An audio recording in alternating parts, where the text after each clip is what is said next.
Olá, eu sou Rafael e vou apresentar o nosso estudo para o terceiro WMECAI no ano de 2024.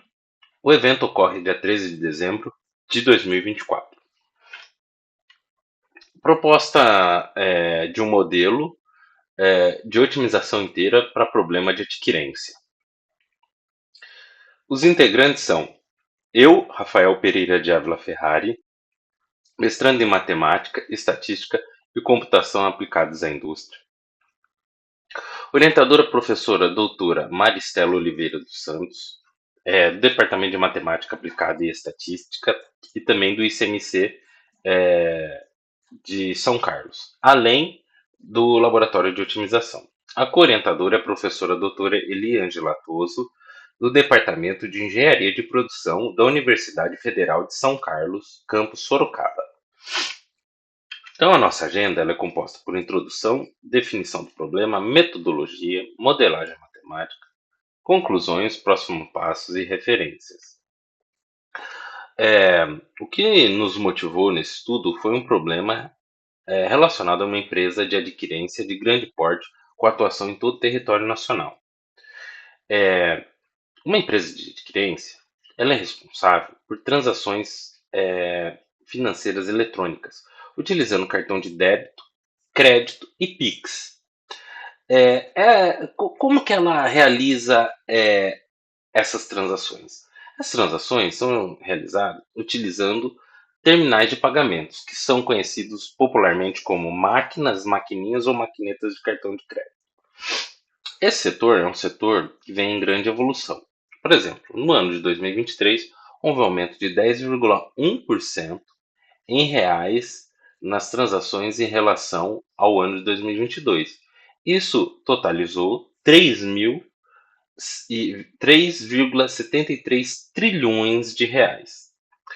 Em números de transação, a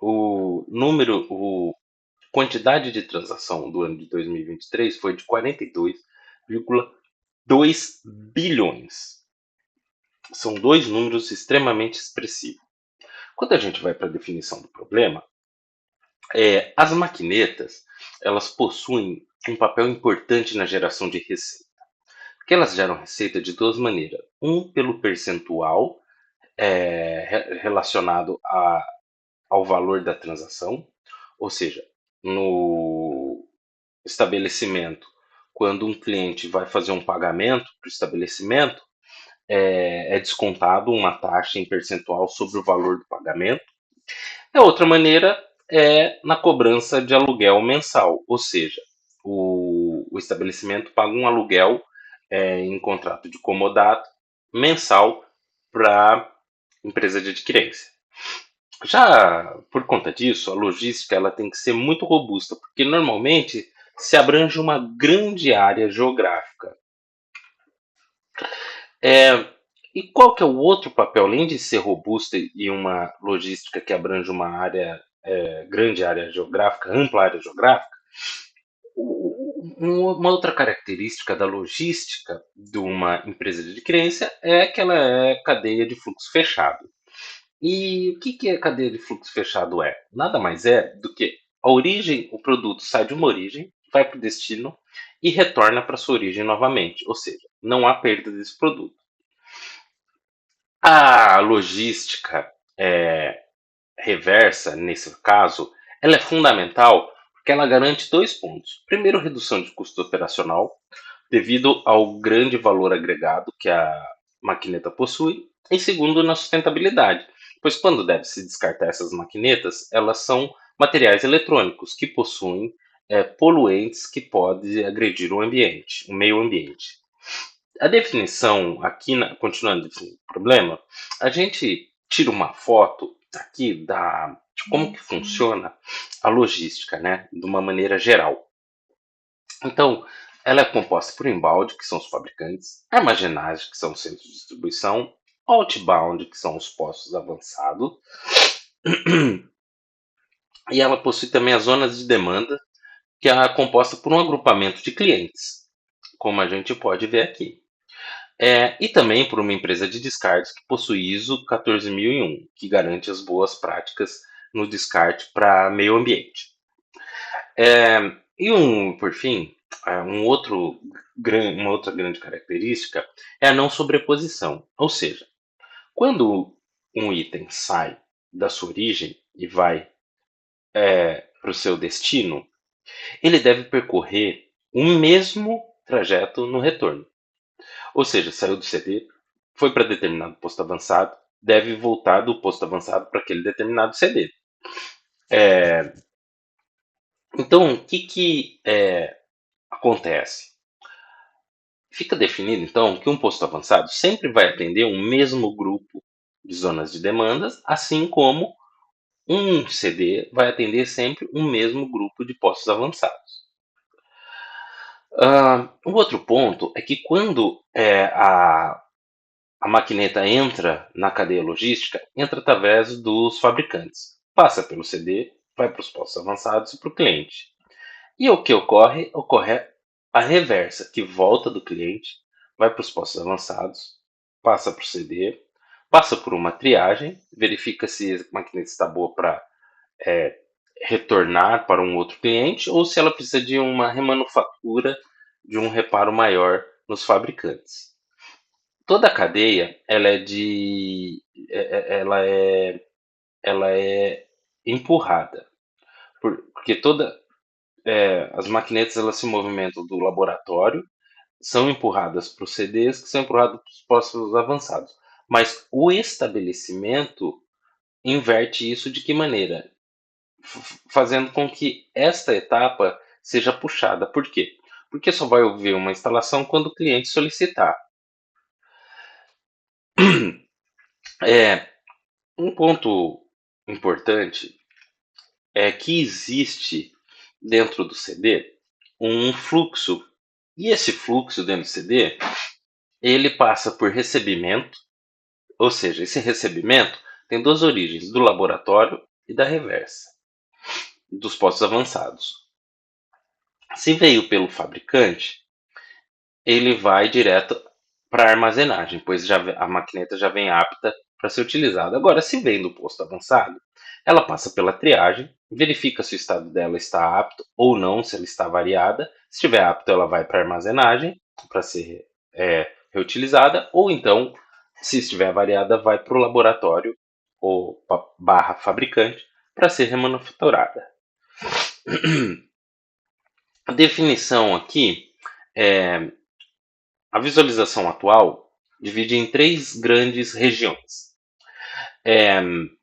A região sul, que é atendida pelo CD de Araucária, região sudeste e centro-oeste, que é pelo CD de Guarulhos, aqui na Zona Verde, e a região norte e nordeste, que é o CD de Jabotão, aqui na Zona Vermelha.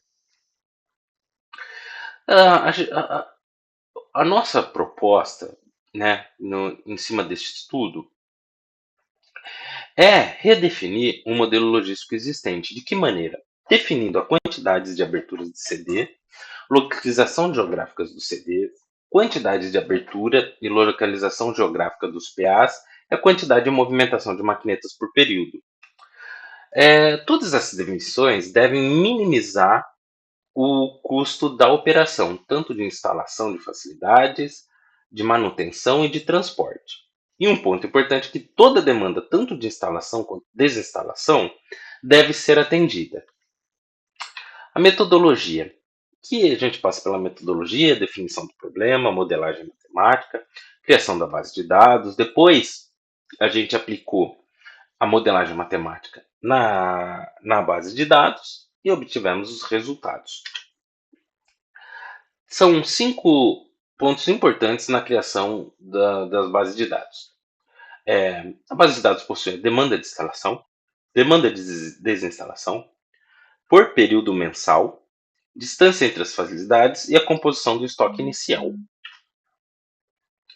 A modelagem matemática, a gente enxerga aqui que foi a função objetivo, que é composta por três partes principais: custo de instalação de facilidades, custo de manutenção de facilidades e o custo de transportes.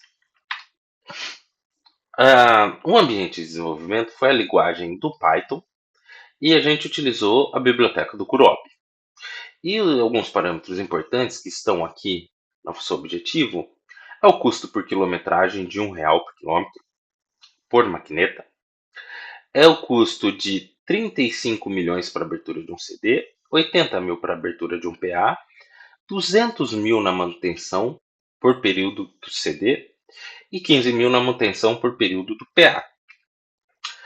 Agora, caminhando para alguns resultados, na modelagem matemática, a gente colocou 3 slides que o, são os 3 períodos que a gente analisou.